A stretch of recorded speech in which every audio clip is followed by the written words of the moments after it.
विश्वास पहली बात, आस परिहरे, दूसरों से कोई आशा नहीं रखे। किससे क्या चाहोगे? ये क्या दे सकते हैं संसारी लोग? कोई ऐसा नहीं है जो मांगने में ना उतारू हो, सब मांग रहे हैं। अगर मांगना ही है तुमसे तो ऐसे से मांगो जहां से मांगना मिट जाए, वो केवल भगवान, केवल भगवान।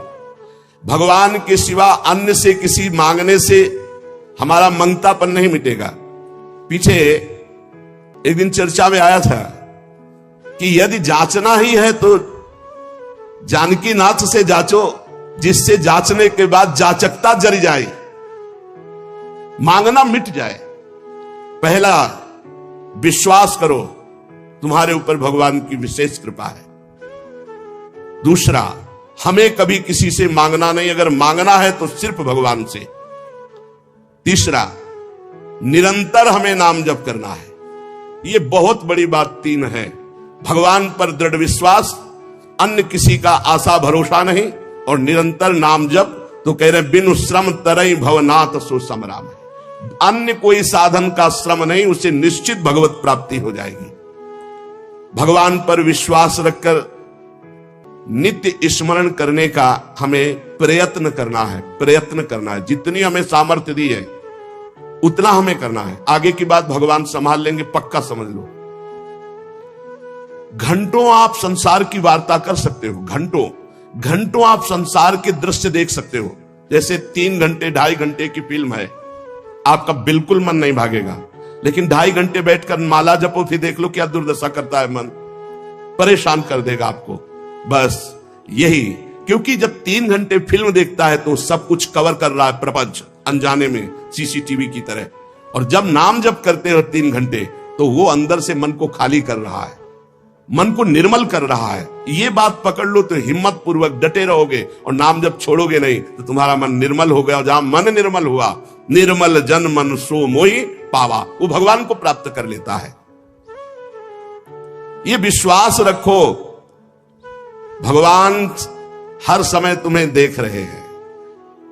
भगवान सर्व सामर्थ्यशाली है, और भगवान ने तुम्हें निमंत्रण दिया है अपने साक्षात्कार का। तभी मानव देह और साधु संग और भजन के रंग में चलने का अवसर मिला है। भगवान ने तुम्हें निमंत्रित किया, आओ परमानंद का भोग लगाओ। शब्द, स्पर्श, रूप, रस, गंध, ये सब चिदानंद में भगवान के, इनका आनंद लो। जब भगवान ने निमंत्रण कर ही दिया है तुम्हें और पंगत में बैठा दिया, ये पंगत में बैठे हो, परमानंद की भोग वृत्ति, परमानंद का भोग लगकर तुम्हें प्रसाद मिलेगा। भगवत शब्द, भगवत स्पर्श, भगवत रूप, भगवत लीला, भगवत धाम का ये जो आनंद है, ये परमानंद परोसा जाएगा। आप पंगत में बैठ गए। कोई धर्मात्मा पुरुष जब तुम्हें पंगत में बैठालता है, पत्तल दोना डाल देता है, तो इसके बाद तुम्हें उबने की जरूरत नहीं, सामान भी आएगा। वो ऐसा कंजूस नहीं कि पत्तल दोना डाल के उठा दे और भगा दे। तो भगवान ने तुम्हें बुलाया, वृंदावन आए, सत्संग सुनाया, अपने मार्ग में चलने का उत्साह दिया, तो भगवदानंद की प्राप्ति भी उन्हीं की कृपा से होगी। तुम चिंता मत करो। एक और तुम्हें बात बता दे खास, यदि भगवान के आश्रित हो गए हो, अंदर से दृढ़ भरोसा भगवान का, और निरंतर भजन भी नहीं होता, तो आपको निरंतर भजन का ही फल मिलेगा। जैसे कोई आदमी लेबर को लिवा लावे, अब भाई शाम तक के कितने लोग? बोले 500 रुपए। हाँ बैठ जाओ, यहां बैठ जाओ, हम आपको काम बताएंगे। और शाम तक उसने कोई काम नहीं करवाया, तो बोले उसको 500 रुपया देना पड़ेगा कि नहीं देना पड़ेगा? पक्का देना पड़ेगा ना। तो भगवान को भगवत प्राप्ति करानी पड़ेगी। बुलाया है हमको, श्री राधिका कृपा बिनु सबके मनन अगम में श्री जी ने वृंदावन बुलाया। जिनको वृंदा विपिन है कृपा ते नहीं की हुए, तभी तो यहां आप आओगे। सत्संग सुनाया, क्यों सुनाया सत्संग? हम फंसे थे संसार में, फंसे रहने देते, क्यों सुनाया? संसार का राग हटवाया सत्संग के द्वारा, क्योंकि वो मिलना चाहते हैं आपसे। इतना जब कर दिया तो अब आप अंदर से भगवान की शरणागति स्वीकार करो। अंदर से भगवान का आश्रय स्वीकार करो।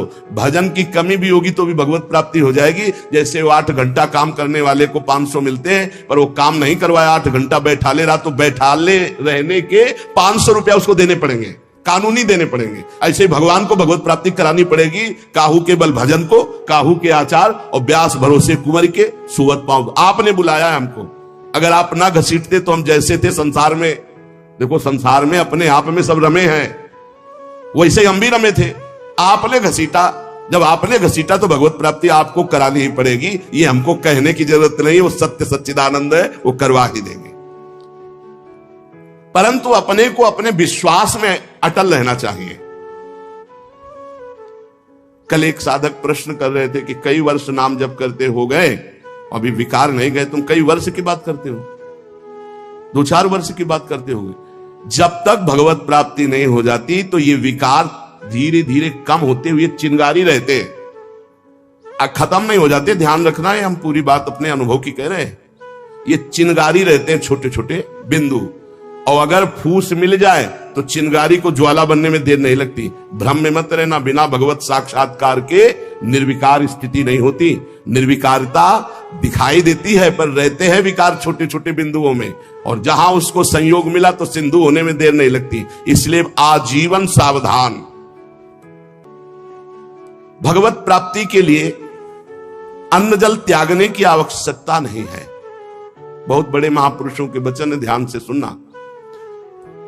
अन्न जल का त्याग कर देने से, मेरा चरण रखे वहां वहां रखूं हाथ, पीछे पीछे मैं फिरूं कभी न छाड़ू साथ, इससे बड़ा कोई पद होगा? निर्वेक्षम मुनिम शांतम निर्वैरम समदर्शनम अनुब्रजाम में हम नित्यम पूजे अत्यंगुरेणु भी। जिसकी चरण रज लेने के लिए परब्रह्म परमात्मा पीछे डोलता है, वो है ये पद। जब कोई पद नहीं स्वीकार करता तो ये पद प्राप्त होता है। इसलिए 7वां, किसी भी उपाधि को, पद को साधक कभी स्वीकार न करे।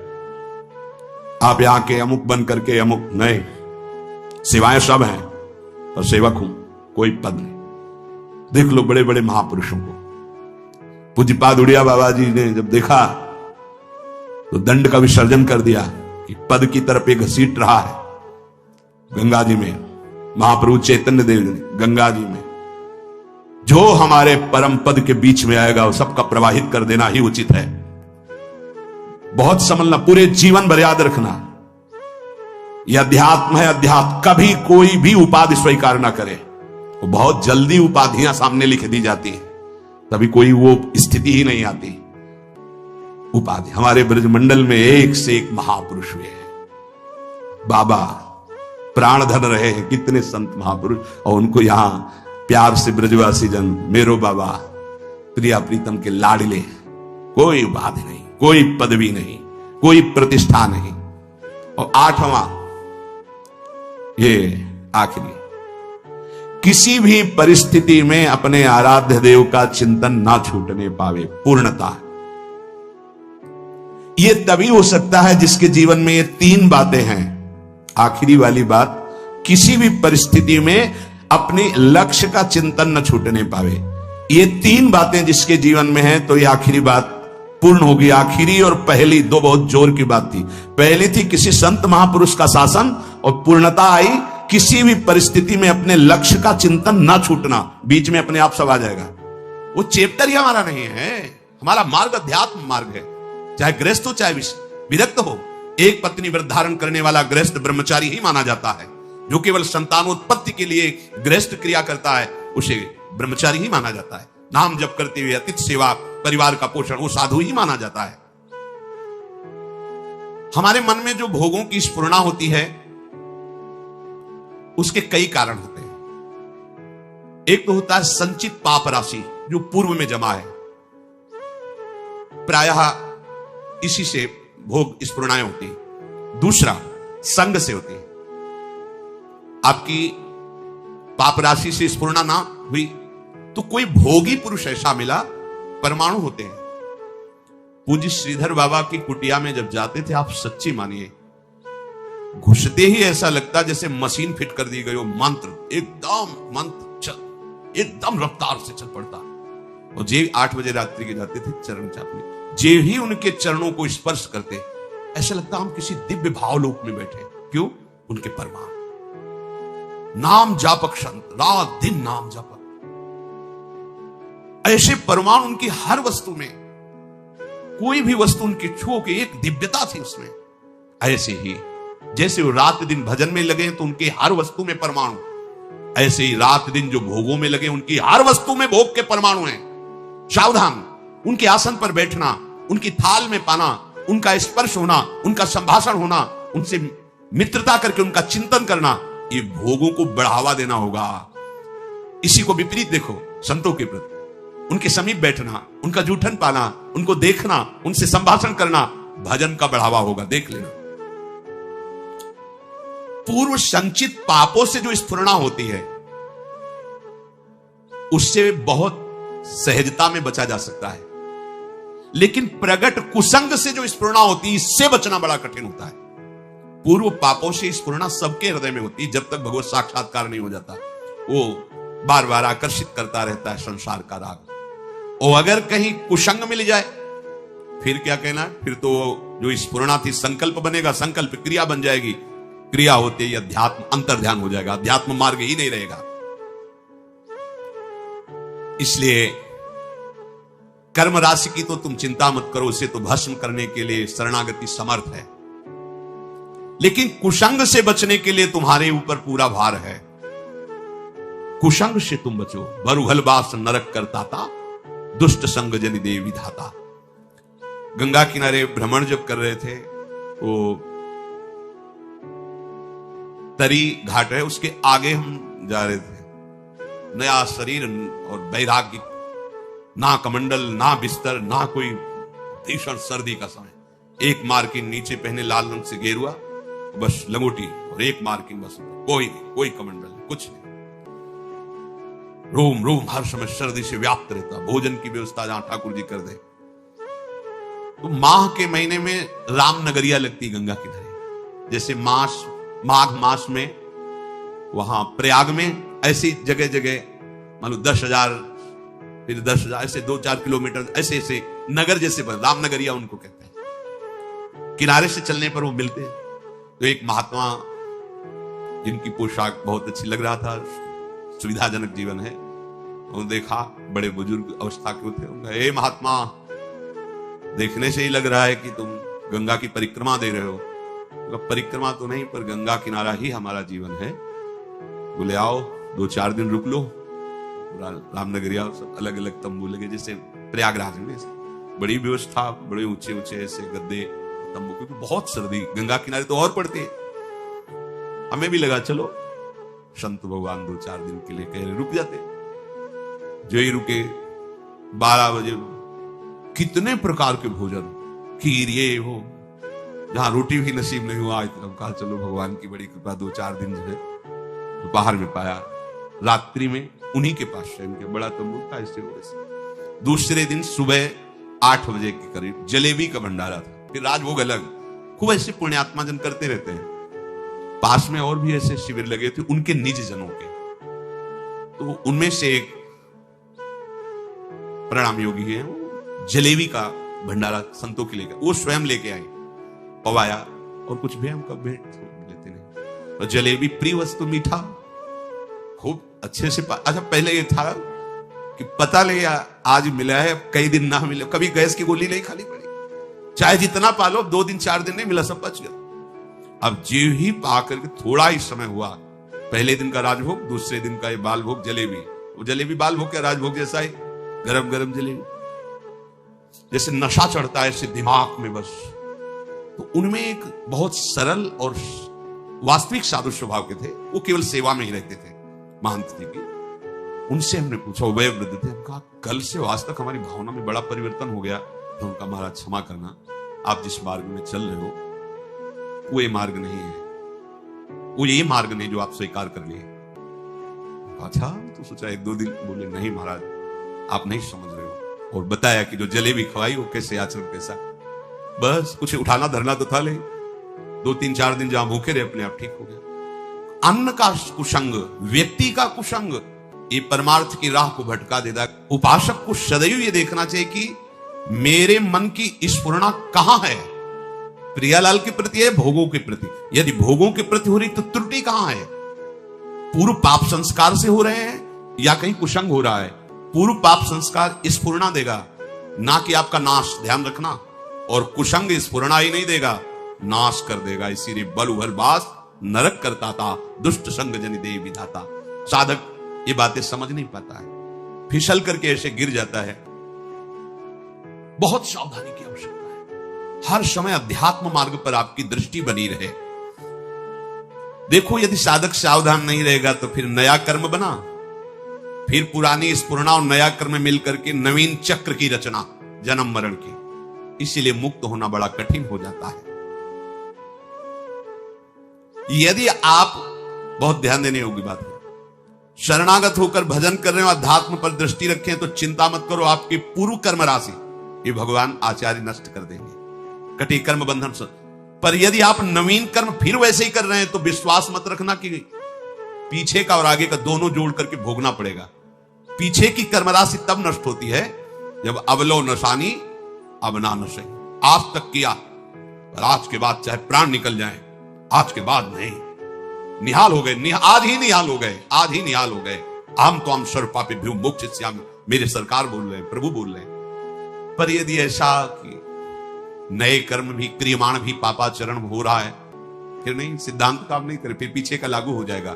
फिर आप कहोगे कि अध्यात्म में उन्नति नहीं हो रही, कोई लाभ नहीं मिल रहा, कोई सुख नहीं मिल रहा, क्योंकि आप गलती कर रहे हो। चलनी में गैया दुहे और दोष दैव को दे। देखो, आपके पीछे के कर्म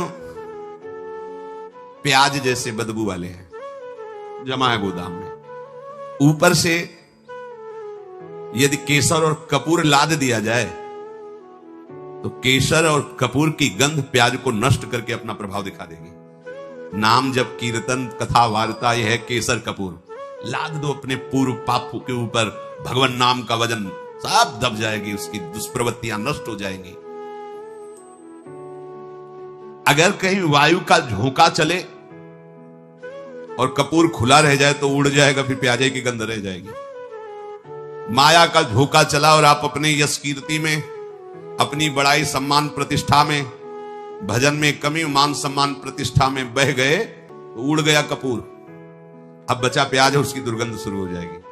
कितना महापुरुषों ने सूक्ष्मता से अनुभव किया है। इसलिए ध्यान रहे कि इस माया की वायु का प्रवेश आपके हृदय में ना होने पाए, दुर्गंध ही रह जाएगी, केसर कपूर की गंध नहीं रह जाएगी। ये माया के प्रवाह का, तूफान का क्या भाव समझें? सबसे ज्यादा अहंकार, इसी में सारे दोष आते हैं। मैं तपस्वी हूं, मैं साधक हूं, मैं ज्ञानी हूं, मैं ध्यानी हूं, मैं बड़ा भगत हूं।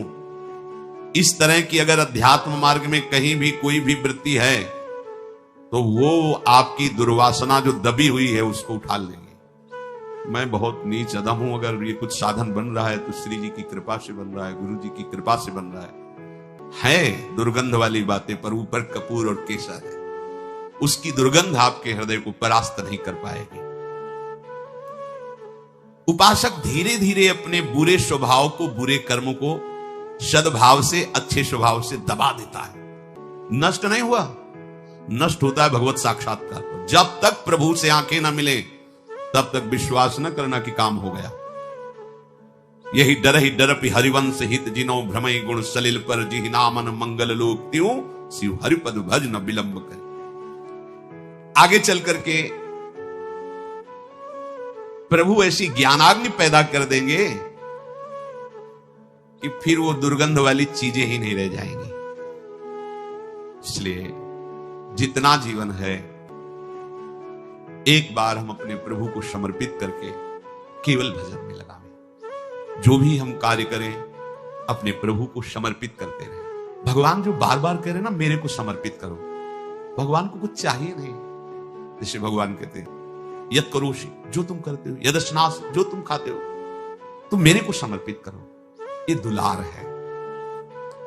जब हम किसी वस्तु को प्रभु को समर्पित कर देते हैं तो हर वस्तु में बांधने की सामर्थ्य माया की। कोई भी सड़ी से सड़ी वस्तु में एक माया शक्ति है जो हमें आसक्ति से बांधती है, आसक्ति से। प्रभु कहते हैं मेरे को समर्पित कर दो, जैसे कर्म समर्पित कर दिया, अब कर्म बंधन नहीं रहेगा। भोग समर्पित कर दिया, अब वो प्रसाद हो। प्रभु तुम्हारे भले के लिए कह रहे हैं कि जो प्रभु को समर्पित कर दिया जाता है वो निर्विकार हो जाता है। बात समझो। ये भगवान तो कहते हैं कि सब तुम मेरे लिए, अगर नहीं समर्पित करोगे तो दुर्गति को प्राप्त होगे। भगवान तो नाराज होकर बोल रहे हैं। नाराज नहीं, उस वस्तु का प्रभाव है। कोई भी कर्म, कोई भी यहां की वस्तु सब बांधने वाली है। समझो पहले, सब बांधते, कोई भी व्यक्ति सब बांधता है। अपने राग से सब मुझे बांधते हैं। अगर प्रतिकूल हुआ तो द्वेष से बांधते हैं। यहां कोई मुक्त करने वाला नहीं है। एक एक वस्तु, एक एक व्यक्ति, एक एक परिस्थिति केवल बांधती है। और हम साधना कर रहे हैं मुक्त होने की। कैसे करें? भगवान करे चुपचाप जो कर्म करो मेरे को समर्पित करो। इसका रहस्य क्या है? वो कर्म तुम्हें बांध नहीं पाएगा। शरीर स्वस्थ रहे, खूब भोग भोगू, मनमानी हमारी चाह पूर्ण हो, यही हमारा लक्ष्य। देख लो, शरीर में कोई कष्ट ना हो, इंद्रियों का जो भोग जब चाहूं मिल जाए और मन चाही भोग सामग्री इकट्ठा कर लूं, इतना ही लक्ष्य है प्रत्येक मनुष्य का। अगर कोई इससे ऊपर उठाए तो अध्यात्म मार्ग का पथिक है वो। भला कैसे परमानंद की प्राप्ति होगी? अज्ञान से। अज्ञान की निवृत्ति से परमानंद की प्राप्ति है। बड़ा मजाक का विषय बन गया है। पानी में मीन पियासी, मोहि सुन सुनियावे हासी। अगाध आनंद सिंधु प्रभु हृदय में विराजमान हैं। उनका मार्ग गुरुजनों ने दे दिया है। खूब सत्संग सुन रहे हैं और हमारी चित्त वृत्ति सत्यत्व भाव भोगों में ही किए हुए। ये बड़ा हंसी का खेल है। अब अगर आप सही मार्ग में चलोगे तो एक तमाशा हमने देखा, कुआं में लग गई आग, पानी पानी सब जला, मछली खेले भाग। संतों का है एक तमाशा मैंने। जब गुरु कृपा हुई, अध्यात्म का प्रकाश हुआ, तो जितना विषय रस है सब जल गया। जिसमें हमारा मन मछली बना खेल रहा था, सब विषय रस जल गया। शब्द स्पर्श रूप रस गंध। अब वो मन भगवदाकार हो गया। भला पानी जल जाने के बाद मछली फाग आनंद कैसे बना सकती? अब असली आनंद। एक तमाशा हमने देखा, कुआं में लग गई आग, पानी पानी सब जला और मछली खेले भाग। ये परमानंद। अब तो मन परमानंद में निमग्न हो गया, क्योंकि विषय रस भस्म हो गया ज्ञानाग्नि से। देखो, हमको बिना अपने घर पहुंचे आराम नहीं मिलेगी। हमारा घर है वृंदावन धाम। प्रिया प्रीतम हमारे घर के मालिक हैं। समस्त प्रेमी जन हमारे परिवार के जन हैं। यही शाश्वत घर है, यही शाश्वत परिवार है। जब तक भटकना है भटक लो, विश्राम स्थल यही है। श्री वृंदावन विश्राम। इस घर में आने की जो राह है, उसके आसपास ऐसी लुभावनी वस्तु रखी गई है कि आप घर की तरफ से पीठ करके उन वस्तुओं की तरफ चल दें। देखो, ये अध्यात्म मार्ग है, बहुत समझना होगा। आर्मी के एक जवान को जब पुष्ट करना होता है तो चढ़ाई में चढ़ना है तो वजन हल्का करना चाहिए ना, और वजन बढ़ा दिया जाता है। 2 किलो, 5 किलो, 3 किलो, ये ऐसे ऐसे ऐसे, और राइफल और इतना खान पान सामग्री, पूरा बिस्तर, जल, सब पूरी व्यवस्था फिट। 10 दिन के लिए पूरी सामग्री उसके पीठ पे लदी हुई, और चढ़ना का है पहाड़ पे। जबकि और हल्का कर देना चाहिए चढ़ाई का सब। नहीं, कमजोर नहीं रखना अपने जवान को। ऐसे ही श्री भगवान कहते, जिस पर मैं कृपा करता हूं सर्वस्व नाश कर देता हूं। बंधु विच्छेदम, परिवार उसके प्रति नफरत करने लगता है।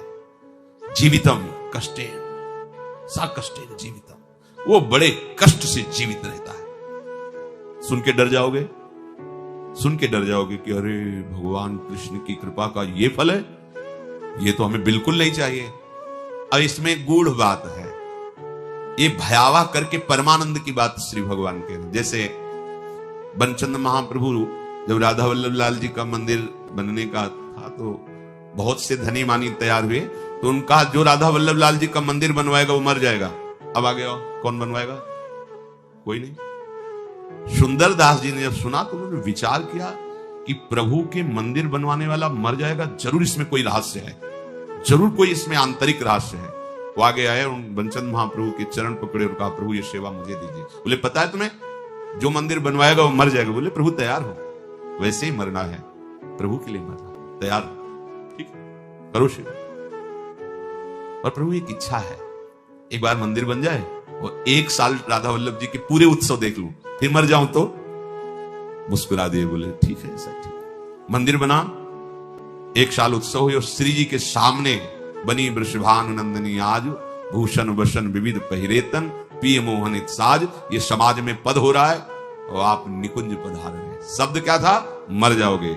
आंतरिक फल क्या था? जो मंदिर बनवाएगा सीधे निकुंज जाएगा, तो लाखों के नंबर लग जाते। बात वही है, लाखों तैयार हो जाते, केवल मंदिर बनवाने से निकुंज की प्राप्ति। प्रभु मेरा धन, मेरा धन, लेकिन मर जाओगे पीछे। समझ रहे हो ना? महान वस्तु को भयावह में छुपाया गया है। भगवान कह रहे जो मेरा अनन्य भक्त होता है और मैं जिस पर कृपा करता हूं उसका सर्वनाश कर देता हूं। सुन के ही भय लगता है। दूसरी बात, बंधु विच्छेदम, परिवार का कोई प्यार नहीं कर सकता उसे, ये मैं रचना रचूंगा। सा कष्टेन जीवितम, कष्ट पूर्वक जीवन जिएगा, मरेगा भी नहीं, कष्ट पूर्वक जिएगा। अब लगता है कि प्रभु ऐसी कृपा आप मत करो, ऐसी कृपा। अब इसका आंतरिक भाव, जितने हम